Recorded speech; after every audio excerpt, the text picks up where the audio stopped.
Hey everyone, Nigel and Luke here, and welcome to Crime Zone.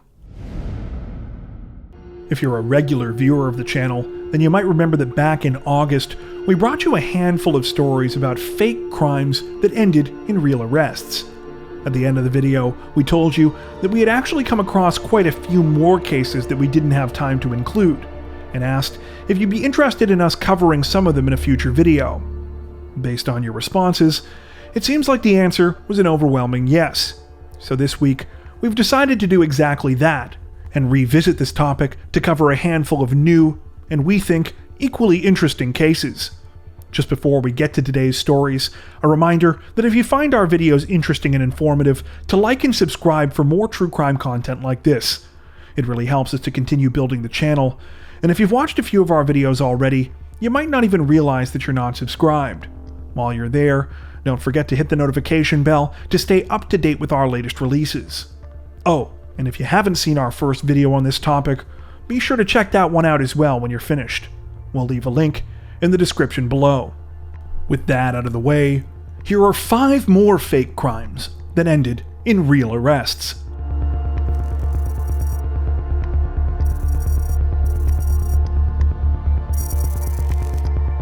If you've ever worked the overnight shift at a job before, then you'll know that things can get a bit slow, to say the least.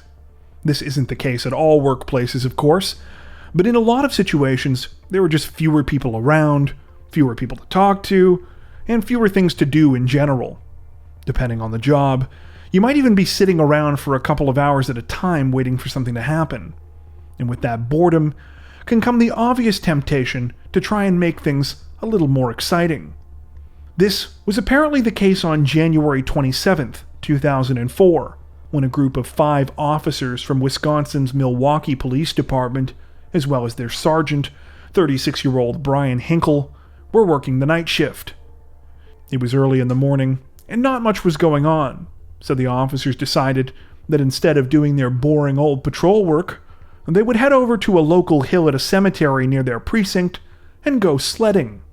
As the old saying goes, it's all fun and games until someone loses an eye, and that's precisely what happened in this case.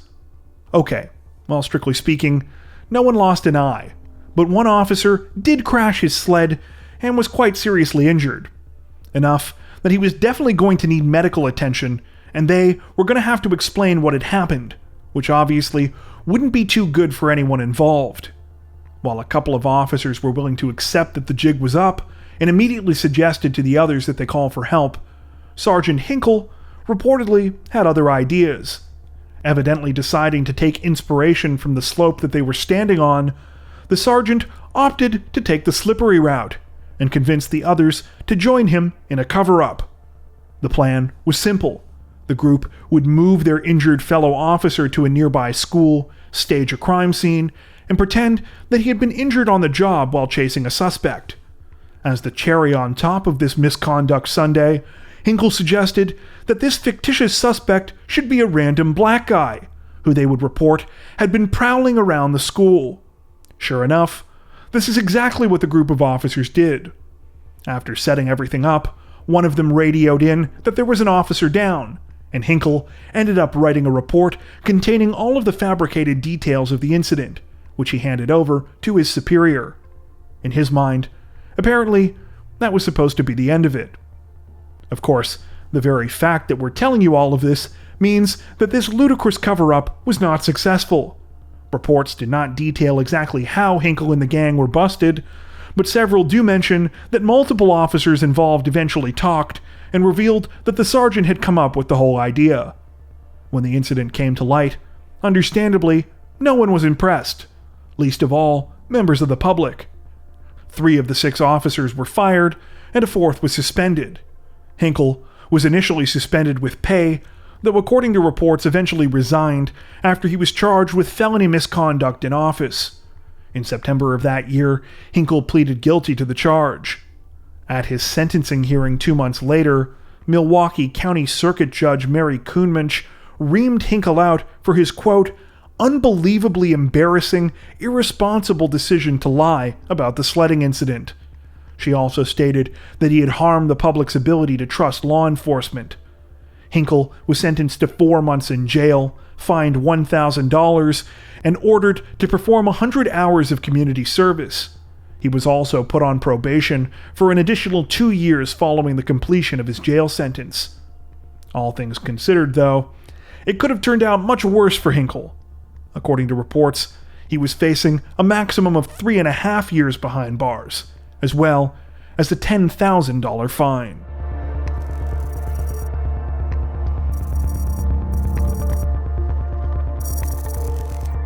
In the fall of 2008, Tom Mueller was at his wit's end. The 36-year-old German banker from the municipality of Eisingen was completely infatuated with his coworker, 30-year-old Tanya Schultz, but he couldn't seem to get her to notice him. He thought about going with the direct approach, but told himself that he didn't stand a chance. So naturally, instead of asking Tanya out for dinner, he decided to make her an unwilling participant in a needlessly elaborate and terrifying scheme.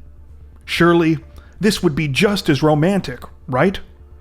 After planning out everything until he thought he had all of the details perfect, Mueller reportedly broke into Tanya's home in the middle of the night. While wearing a mask and speaking in English to disguise his voice, he told her that he was the head of a notorious and ruthless kidnapping gang. He then tied her up, put a bag over her head, and proceeded to ransack her house for the next 4 hours. Once Mueller decided that Tanya had been sufficiently scared half to death, he rang the doorbell of her home, took off his mask and intruder outfit, and rushed back inside. He then pretended to be Tanya's savior, claiming that he had frightened off her attacker.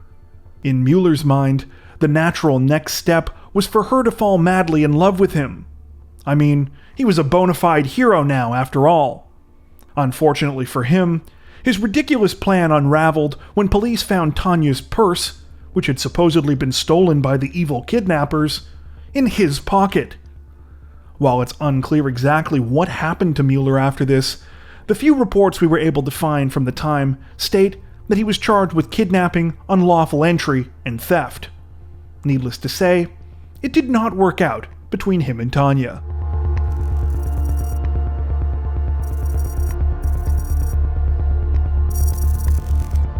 In late October of 2008, police patrolling the central railway station in the German city of Nuremberg were approached by a 43-year-old man. The man told them a harrowing story, saying that he had been kidnapped from his home in southern Sweden about a week earlier by 2 unknown men. The 43-year-old explained that he had been forced into a vehicle, which he described as a Volvo with Swedish plates. Throughout his multi-day ordeal, the man's kidnappers had driven him through Italy, Austria, and finally to Germany, where he was dumped in front of the train station. The Swedish man said that the culprits had forced him to use his credit cards to pay for things while on the road, and might still have access to his information. Having no reason to doubt the man's story, German police launched a large-scale manhunt almost immediately using the information he had provided. However, when nothing was turned up, and authorities began to press the 43-year-old for more details, he admitted to an interpreter that he had made the whole thing up. The Swedish man confessed that about a week earlier he had gotten fed up with his wife and decided that he needed a break from their marriage. Rather than actually telling his wife this, though, he had simply disappeared and decided to do some sightseeing. It was only after several days that it apparently dawned on him that given the circumstances under which he left, his wife might have reported him missing. And wouldn't be too happy to learn that he had simply gone on an impromptu road trip. Deciding that his wife might look more kindly upon the situation if she thought he were the victim of a crime, the 43-year-old had fabricated the kidnapping, hoping that police would buy it and that it would help to explain his absence. Needless to say, German police weren't exactly thrilled to have wasted a ton of resources on what turned out to be a man's attempt to get out of a petty marital dispute, so they arrested the Swede and charged him with forging a crime. While reports from the time do not mention the man's name or detail what ultimately happened to him, it said that he was eventually released after making a bail payment of 3,000 euros.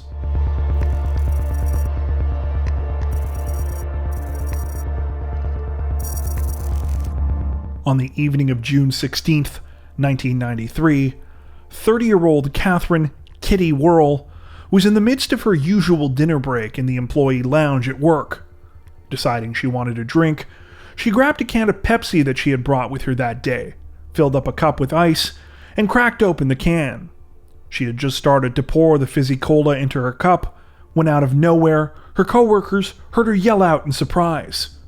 "What in the hell is that?" she screamed, while throwing the can back onto the table. Immediately, several people gathered around to see what was wrong. As the can was picked up, something momentarily appeared to float to the surface. When the rest of the soft drink was emptied out, there was indeed something rattling around inside the can. To everyone's horror, it turned out to be a hypodermic syringe and needle. While the finding was quite sickening, unfortunately, it was hardly the surprise that it should have been for those in the room at the time. You see, for about a week, people had been reporting foreign objects in Pepsi cans all over the US. Everything from screws to a bullet, a vial of crack cocaine, and a mysterious glob of dark brown goo. In fact, not only was this syringe not the first one found, needles and syringes of all varieties seemed to be the most common objects that many worried consumers were discovering in their Pepsis. By this time, Kitty was just one of at least 50 people across more than 20 states. What made Kitty's situation unique, however, other than the purported 7 people who had witnessed her crack the contaminated soft drink, was where she worked. She was in the telemarketing department at the Journal-Sentinel, the parent company of the newspapers The Milwaukee Journal and the Milwaukee Sentinel. As it happened, the person who picked up Kitty's can of Pepsi after she threw it in disgust was a reporter and editor at the Sentinel named James Causey.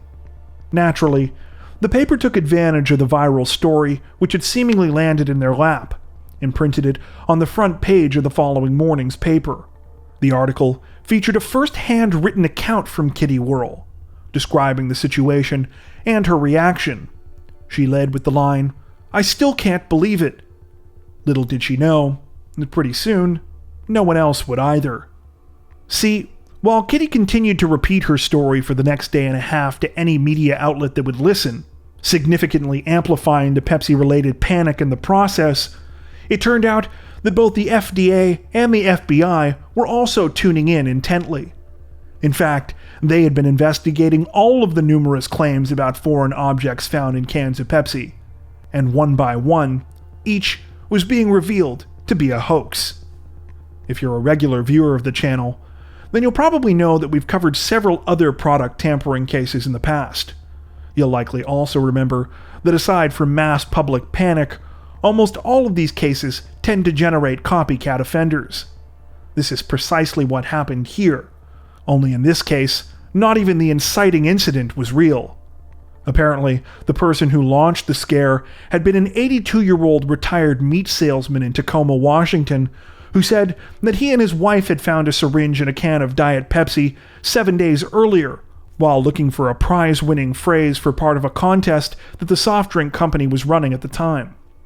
Just in case you were wondering, the winning phrase was, quote, "Be young, have fun, drink Pepsi."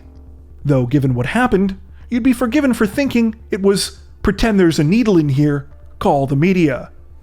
As news began to emerge that all of the foreign object claims were systematically being disproven by the FDA and FBI, Kitty initially held firm that her account was true. She even said that she was mulling over filing a liability suit against the cola company and had been experiencing emotional distress, vomiting, and sleeplessness since the incident had happened. However, it wasn't long before her claims also fell apart. The first little thread to unravel came from a Kmart employee who worked at the store in the Milwaukee suburb where Kitty claimed that she had purchased her Pepsi. The employee said that they not only knew Kitty, but hadn't seen her at all that day, despite being near the store's Pepsi machine for the majority of their shift. Next, other Milwaukee media outlets uncovered the fact that this wasn't Kitty's first rodeo, so to speak, when it came to personal injury claims. She had, in fact, made a number of claims over the years, most of which apparently had to do with her knees. In one case, she said she hurt her left knee falling down a flight of steps. In another, she said she hurt her right knee when she slipped in some water in a women's bathroom at a city convention center. In yet another account, she claimed that she had re-injured the left knee while riding in a taxi that was struck by lightning. When investigators started talking to employees at Kitty's work, even more damning information came out. Those in the room with her at the time that the syringe was discovered now said that they hadn't actually seen Kitty open her can of Pepsi. They'd only heard her open it before witnessing her reaction a few moments later. As if all of this wasn't enough, Kitty was well and truly busted when two final pieces of evidence were uncovered. A janitor at her office building found the wrapper for a syringe in the women's washroom, and the eye doctor that she had visited just the day before making her Pepsi claim said that he was missing one of those exact syringes from his office. Finally, during a more than 5-hour questioning session, Kitty confessed that she had made the whole thing up. Her lawyer would later state that she had done it in the hopes of getting attention from her coworkers, and that it had so quickly spiraled out of control that she hadn't known how to resolve the situation and still save face. While Kitty hadn't technically started the whole Pepsi panic, considering that she had helped to amplify it significantly through her job at the Journal-Sentinel, authorities decided to bring charges against her. That being said, it wasn't like she was completely singled out though either, as reports state that close to 40 other people were charged because of false claims that they made as well. Speaking of the Journal-Sentinel, it was a bit of an embarrassing situation for them, as while the Sentinel printed the original story from Kitty, it was journalists from the Milwaukee Journal that apparently printed one of the first articles debunking her claims. Essentially, it was a case of reporters in the same building calling out their own co-workers' shoddy journalism. Kitty was fired from the company shortly after admitting to making her story up. As for the legal consequences for her actions, Kitty pleaded guilty to a federal charge of making a false statement and was sentenced to 1 year and a day in prison. She was also ordered to write a letter of apology to Pepsi and to pay $5,000 in restitution. As a result of the entire scare, Pepsi calculated that it had lost roughly $40 million in sales.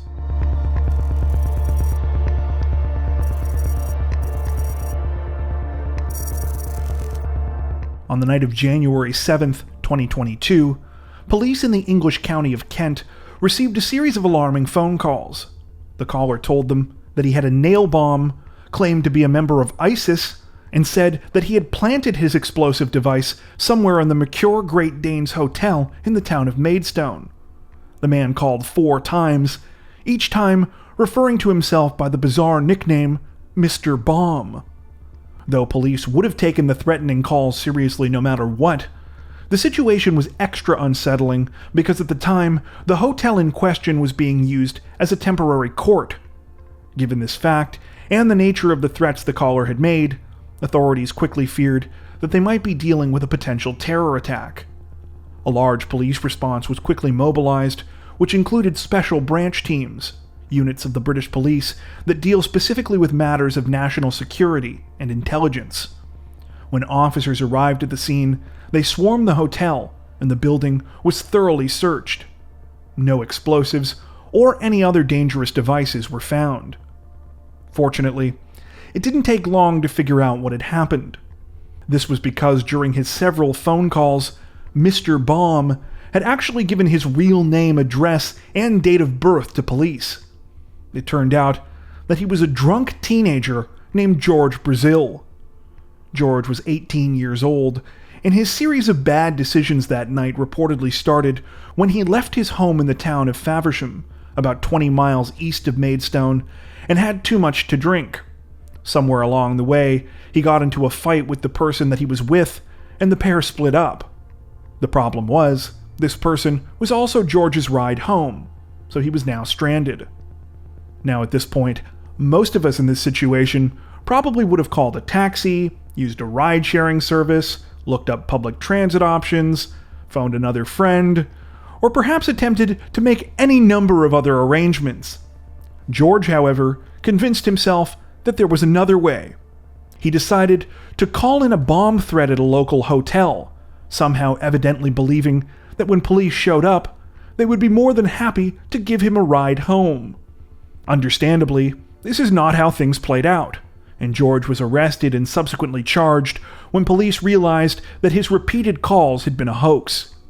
While the 18-year-old had wasted an enormous amount of police resources as a result of his stunt, when the case went to court in July, apparently prosecutors and the judge decided to take some pity on him.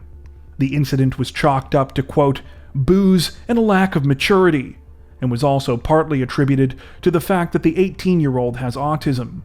He pleaded guilty to telling police false information and was handed a 6-month prison sentence, suspended for 2 years. George was also ordered to do 100 hours of community service, as well as pay about £200 in court costs and fees. Before we wrap up, we'd like to take a minute to thank our amazing supporters over on Patreon. As many of you are aware, our situation on YouTube always seems to be a bit uncertain, but our patrons help to ensure that we can continue to make content like this long term without having to worry as much about what surprises might be thrown our way. Plus, patrons also get access to 4 additional stories per week for each of our Crimes of the Week and Crimes of the Week International videos. If you'd like to help support the channel directly, head over to patreon.com/crimezone to join. You can also find that link in the description below. As always, thank you so much for watching, and take care.